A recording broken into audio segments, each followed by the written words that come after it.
ahad, ahad.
wa sallim ala sayyidina Muhammadin fatihil maghfirah salatan taghfiru li biha wa walidayya wa auladi wa jami'il muslimin wa tufarriju biha kurbati wa saqai wa taqdi biha hawaidi bi adadi ilmillah.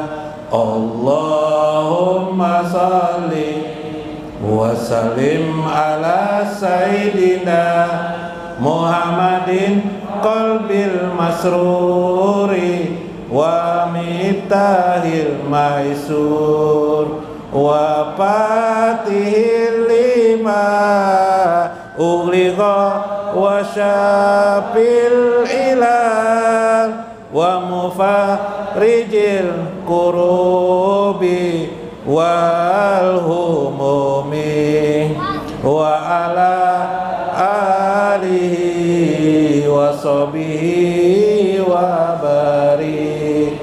Allahumma salli wa sallim ala sayyidina Muhammadin ruhil aqwan salatan tukawwina biha linufusina wa jawarina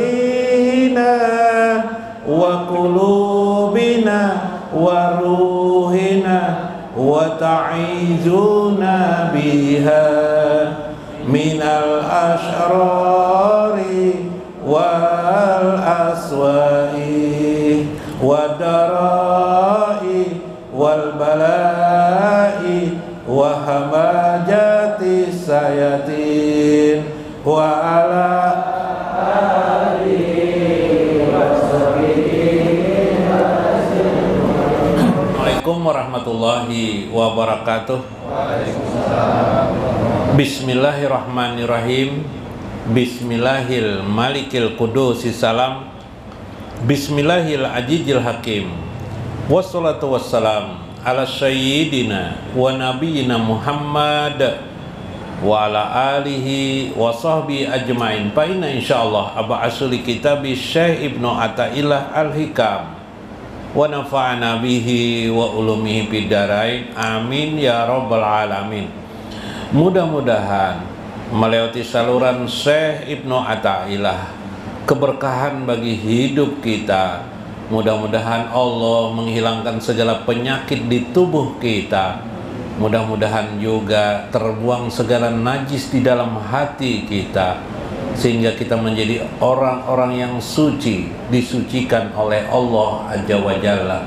Mudah-mudahan kita bergabung bersama baginda Nabi besar Muhammad SAW. Ruh kita di dunia ini, di barzah dan akhirat. Amin ya rabbal alamin. Faqala al-musannifu rahimahullah, berkata pengarang kitab ini Syekh Ibnu Athaillah, gayyib najral khalqi ilaika. Gaibkan dirimu atau lupakanlah pandangan makhluk kepada dirimu itu. Binajrillah, dengan pandangan hanya kepada Allah. Wagib an ikbalihim, lupakanlah an ikbalihim, sambutan-sambutan manusia alaika, kepada dirimu. Bisuhudi ikbalihi alaika, dengan cara memandang penerimaan sambutan dirimu dari Allah Azza wa Jalla. Subhanallah. Ada dua pesan yang disampaikan oleh Syekh. Kalau seseorang ingin sampai kepada Allah, merupakan cara hidup kita, life, cara hidup kita menuju Allah dalam hidup ini. Bagaimana kalau kita tidak melakukan seperti ini? Maka dampaknya sangat luar biasa, berupa dampak negatif betapa amal-amal soleh kita menjadi hilang, menjadi tidak bermanfaat kelak di akhirat. Nauzubillah min dzalik. Bagaimana maksud beliau ini ya? Gayyib najral khalqi ilaika. Gaibkan, hilangkan. Bahasa Indonesianya hilangkan lah mungkin tepatnya. Hilangkan saja. Najral khalqi, pandangan orang kepada dirimu. Ilaika, kepada dirimu. Kan biasanya kita ini hidup menurut pendapat orang lain ya lah. Kita berjalan bagaimana pendapat orang lain bagaimana terhadap diriku, bagaimana pendapat orang lain kepada diri. Nah, bila itu kita gaibkan dalam pikiran kita, kita hilangkan pikiran pandangan seperti itu, supaya kita beribadat atau beramal saleh apa saja dalam hidup ini, lurus hati kita hanya kepada Allah aja wajalah. Itu maksudnya. Bukan berarti melupakan manusia, lalu dengan manusia tidak heran-heran, mengabaikan manusia. Bukan seperti itu maksudnya. Tapi ini kita membiasakan hidup kita berdasarkan pandangan Allah, bukan pandangan manusia. Nah, itu kayak itu maksudnya. Ai la taltafat ila najrihim ilaika. Jangan engkau berpaling untuk terlalu banyak memikirkan manusia atau pandangan, ucapan, perkataan manusia. Ila nazrihim ilaika, menjadi pandangan dirimu. Tetapi juga jangan wala tatlubhu, jangan engkau menuntutnya. Wala takturhu bibalika, kepada dirimu untuk mengambilkan keuntungan pada dirimu. Maksudnya pandangan manusia itu bagaimana terhadap diriku gitu. Bal ij'alhu ghaiban anka, semua itu sirnakan dalam pandanganmu. Hajar sidin, jadikanlah supaya segala sesuatu itu sirna. Jadi kita lihat diri kita, bagaimana kira-kira Allah terhadap diri kita, itu yang penting. Nah, seperti kemarin dalam Futhul Gaib, memulai apakah Allah suka atau tidak apa yang aku lakukan, begitu kan? Tahap pertama dulu, hubungkan diri kita dengan Allah. Begini, hidup ini kalau kita memakai ilmu yang diajarkan dalam fikih, kita dapat amal mungkin sedikit aja. Kenapa? Karena di dalam berdasarkan ilmu fikih, ibadah itu terkait dengan beberapa hal saja, seperti sholat 5 waktu, gitu kan? Yalah, ya, berbakti kepada orang tua. Nah, apalagi dalam hari-hari itu tidak memakan yang haram, ya pada saat kita bertemu dengan sesuatu hal. Tapi kalau lingkungan kita dalam Islam sebagai hampir yang haram itu tidak terjadi kan? Jangan menggibah orang, jangan memfitnah orang. Nah, selamat dah kita, gitu kan? Tapi kita banyak juga yang kita lakukan dalam hari-hari ini. Waktu kita ke pasar, memberi barang-barang tertentu keperluan rumah, atau kita berjualan di pasar, atau kita berjalan, ya kemanalah, keliling kota mungkin, mencari sesuatu yang kita keperluan dalam hari-hari kan begitu ya. Apalagi kira-kira selain itu? Hah? Kenapa? Ke tempat istri muda? Nah, enggak ada kalau di sini. Ya, aktivitas pekerjaan, mungkin ada pegawai negeri, mungkin ada apalagi pegawai karyawan perusahaan, ya lah. Kadang perusahaan menyuruh kerja ke hutan, harus ke hutan 3 hari, misalnya harus di tempat itu ya. Ada lagi orang yang kerja pakai ekskavator itu, ya enggak? Nah, semua itu pekerjaan mubah secara fikih. Mubah itu artinya boleh, artinya kita tidak mendapatkan pahala apa-apa, yalah, kecuali pahala kita dapatkan waktu mengerjakan sholat 5 waktu, atau pas ada babi di hadapan kita tidak makan, kita dapat pahala waktu itu. Selebihnya kita tidak dapat pahala. Lalu kita mengusahakan berzikir kepada Allah, la ilaha illallah di jalan, tapi kadang-kadang bisa lupa kan? Yalah. Nah, artinya banyak yang kosong-kosong masih. Maka di dalam agama kita segala sesuatu, jadi semua coba hubungkan, rabitahkan ilallah kepada Allah, menghubungkan hati kita kepada Allah. Ya Allah, hari ini hamba turun ke pekerjaan mencari nafkah, mubah kan? Nah, berjualan ke pasar lah, mubah enggak? Mubah, enggak dapat pahala. Tapi ketika kita hubungkan dengan Allah, ya Allah, mudah-mudahan hari ini Engkau lindungi hamba dari kejahatan dan keburukan. Mudah-mudahan pekerjaan hamba jualan ini, hamba mendapatkan faedah dari Engkau, karunia darimu, ya kah? Mudah-mudahan hamba mendapatkan ridhomu ya Allah. Maka ketika itu pekerjaan itu bernilai ibadah. Jadi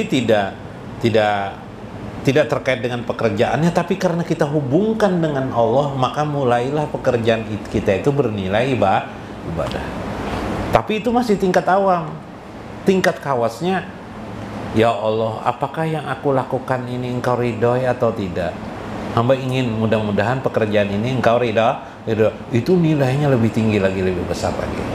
Nah, bila seperti itu hidup kita sudah kita pandangannya hanya Allah, yalah, bukan memikirkan apa ujar kata dari manusia. Nah, itu masalahnya, yalah. Kayak apa itu caranya? Mudahan kau gampang aja tuh ilmunya, ya kan? Nah, lalu kata Syekh Ngatailah, binajrillah ilaika. Bagaimana caranya engkau memandang dalam hidup ini dalam pandangan Allah terhadap dirimu, merasa diawasi oleh Allah.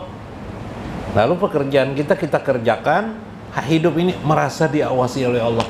Maka saat itu kita, selama kita merasa diawasi oleh Allah, bernilailah pekerjaan kita itu ibadah jadinya. Kalau kita tidak belajar begini, kita tidak tahu selama ini kita kan hanya sholat 5 waktu, selesai sholat 5 waktu sudah hari-hari itu serah. Yalah, ada azan Allah Akbar baru kita sholat, habis itu keluar, setelah sholat kita nggak ada masalah, kita macam-macamnya kelakuan kita, berdosa ya berdusta, membohongi orang yang membohongi orang, khianat ya khianat.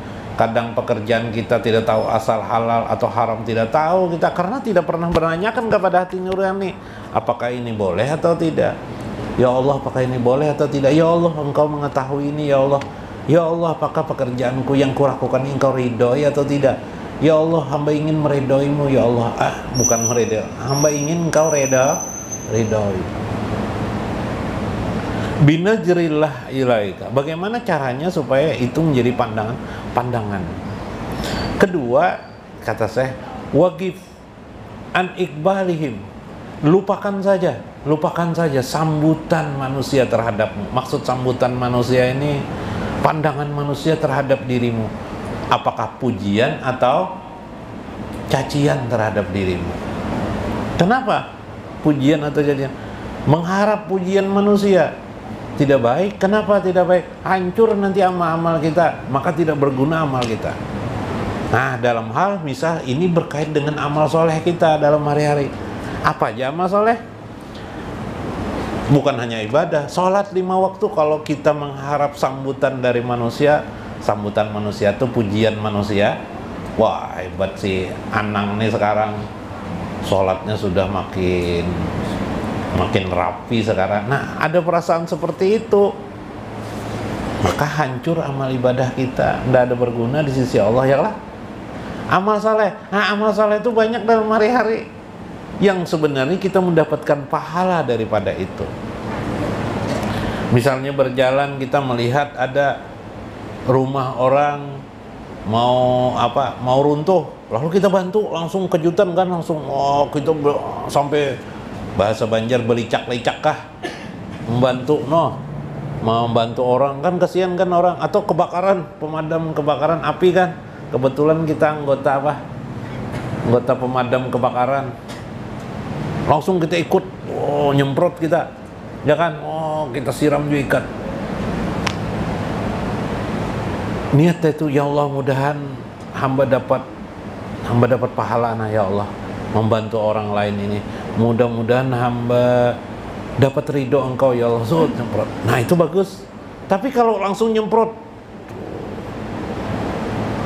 supaya orang tahu grup kita ini grup paling pertama kali menyemprot rumah orang nih sampai padam, siapa sih kita ini, maka amal kita itu di sisi Allah menjadi hancur. Padahal itu amal soleh itu sayang itu, iyalah. Pas dulu kebanjiran, ya Allah kita bantu orang-orang, iyalah, membantu orang lain. Tapi kita berharap di hati kita, supaya dipuji oleh manusia. Nah, saat kita berharap dipuji manusia itu batal amal soleh kita di sisi Allah. Karena yang menerima amal soleh itu bukan manusia. Yang melihat amal soleh itu sebenarnya bukan manusia, Allah. Supaya Allah sayang kepada diri kita. Ini persoalannya, maksud saya. Kebiasaan manusia tidak sadar keadaan itu.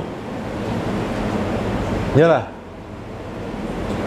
Jadi imam di masjid atau di langgar, jadi imam bagus nak? Bagus.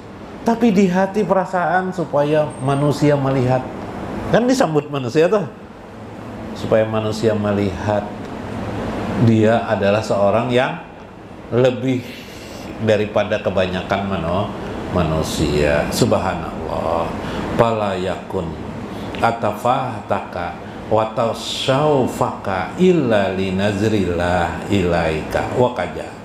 Nah, jangan sampai berpalingnya dirimu, hadapanmu tentangnya, illa linazrillah, kecuali hanya untuk pandangan Allah terhadap dirimu. Yuqalu fi qaulihi, seperti perkataan wajib an iqbalihim alaika bisyuhudi iqbalihi alaika.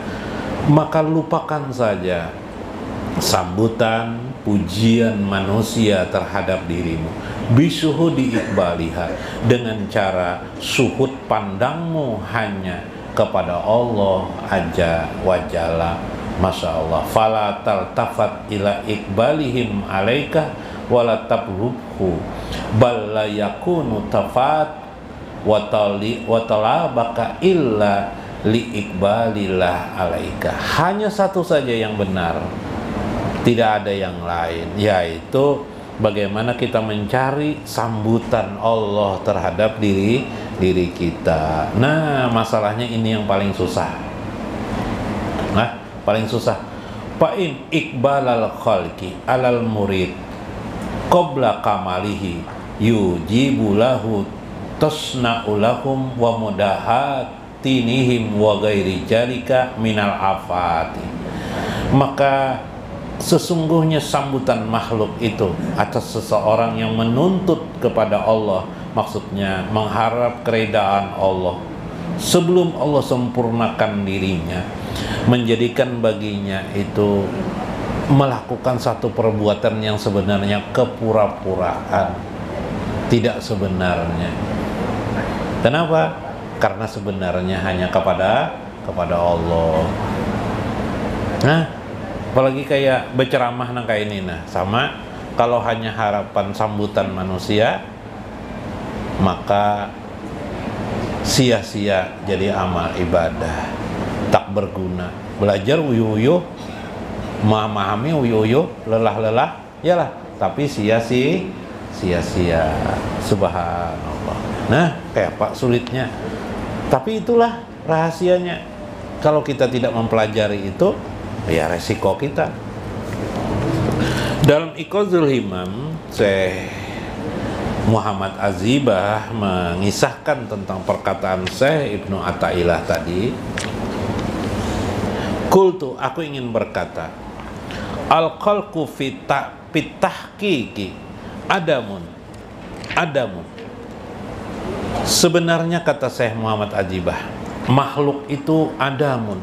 Makhluk itu tidak ada, kata beliau. No, ini kan tadi itu gitu. Gaib. Nah, gaib itu hilangkan, lenyapkan dirimu. Berarti manusia itu tidak ada sebenarnya, Jasidin. Yalah. pitahkik, tapi itu di bagian bahasan yang sebenarnya. Nah, ilmu hakikat nih. Secara syariat manusia itu ada. Secara hakikat, cara hakikat nih, hakikat manusia alam semesta ini tidak ada. Kenapa begitu? Karena hakikat itu hanya Allah ada. Di dalam ilmu hakikat itu hanya Allah ada. Nah, itu pelajaran ilmu hakikat. Bayangkan bagaimana itu memahami supaya logis di dalam pikiran kita. Logis dalam pikiran kita. Karena ternyata alam semesta dan diri kita ini hanya wujud pemaknaan daripada keagungan dan kebesaran Allah Azza wa Jalla, atau bahasa lainnya keindahan dan keagungan Allah yang ada. Jadi tidak ada kan yang zahir, yang ada adalah yang sebenarnya dari Allah Azza wa Jalla. Itu hakikat. Nah, jadi sebenarnya manusia itu tidak ada. Yang ada itu siapa? Yang ada itu hanya Allah. Wal wujud innama huwallahul wahidul ahad. Dialah Allah yang wahidul ahad, yang esa, yang wahid, yang tunggal. Tidak ada yang lain. Pawujud siwa kal bahai pil hawai. Maka yang lain itu, wujud yang lain itu kal haba pil hawai, bagaikan bayangan di dalam udara, atau bayangan kelam dalam udara, atau bayang-bayang lah. Kalau pian jalan melihat bayang-bayang, pian menghindarkah atau pian teruskan jauh jalan? Teruskan lah, tidak apa-apa sekalinya. Tidak ada sebenarnya, hanya bayang-bayang aja. No, luar biasa nih lah.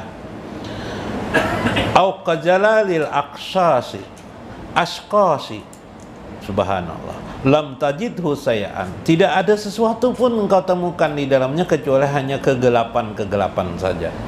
Baghayyib anka ayyuhal fakir, wahai orang-orang yang fakir, yang mengharap ridho Allah, maka lupakan, gaibkan dirimu.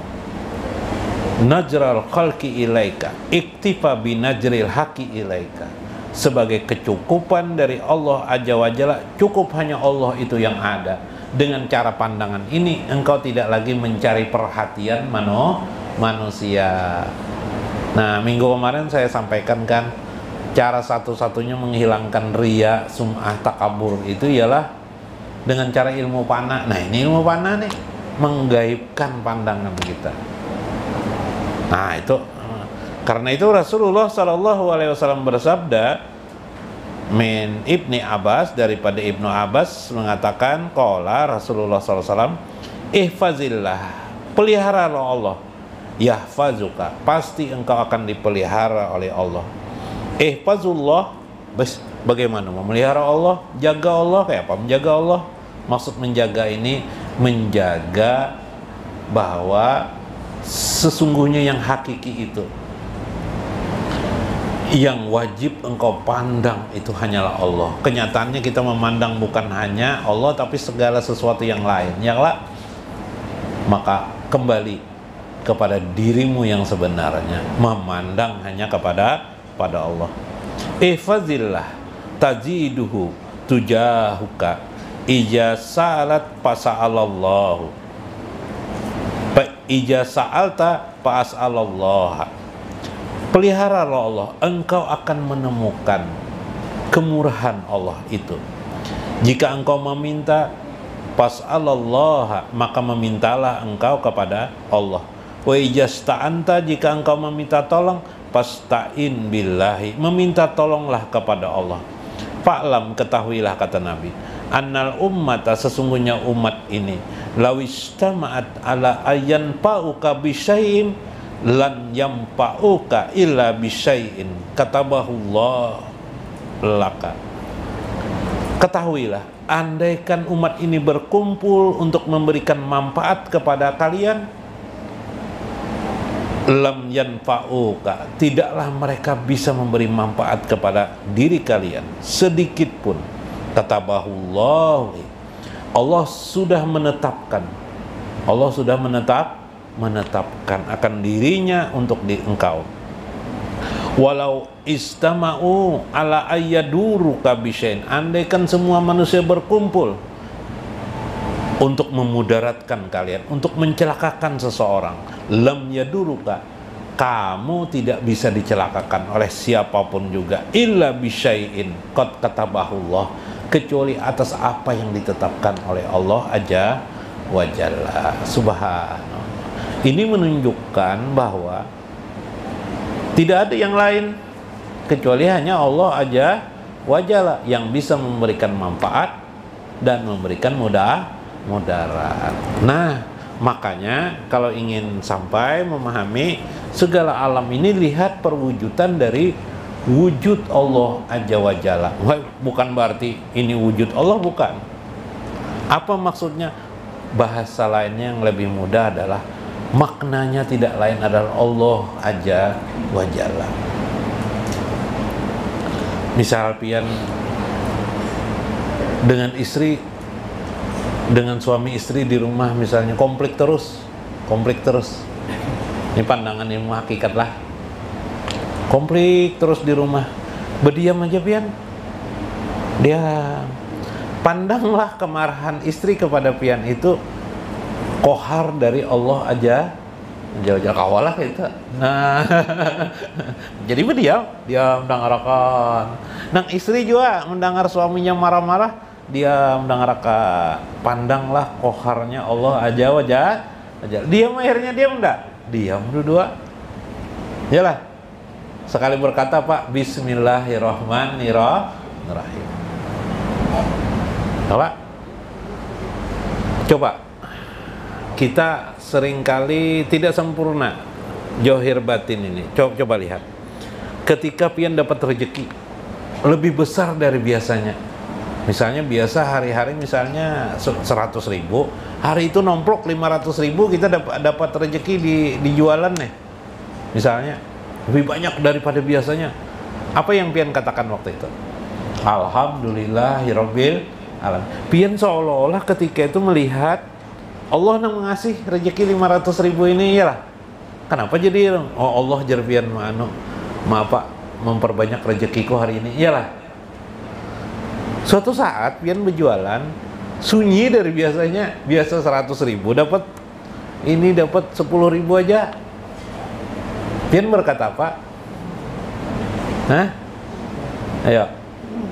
Kenapa tidak dikatakan ketika itu, oh ini adalah kohar Allah mengingatkan kepadaku, hei manusia, aku yang berkuasa, aku yang menentukan, bukan engkau yang hebat berjualan ini, tapi aku yang menetapkan rezeki kepada setiap hamba-hambaku. Akulah yang menetapkan semua atas keadaan kalian. Subhan, adalah berani memahami itu dari Allah. Nah, coba pahami itu juga sebenarnya dari Allah. Yang meluaskan dan yang menyempitkan rezeki itu hanya satu jua, hanya wujud yang mutlak, itu ialah Allah Azza wa Jalla. Tidak ada yang lain. Subhanallah. Anu guru kalau dia orang dikasih orang air guru di muka toko pakai muka disihir orang dah, dia apa orang dah, diguna-guna orang, ndak ada seperti itu. Yalah, wujud yang mutlak itu hanyalah Allah Azza wa Jalla. Nah, inilah pandangan hakikat terhadap penyelesaian masalah kita.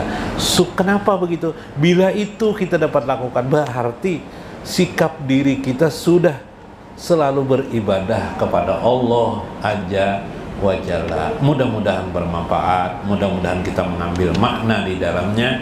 Wallahul muwaffiq ila aqwamit thoriq. Assalamualaikum warahmatullahi wabarakatuh.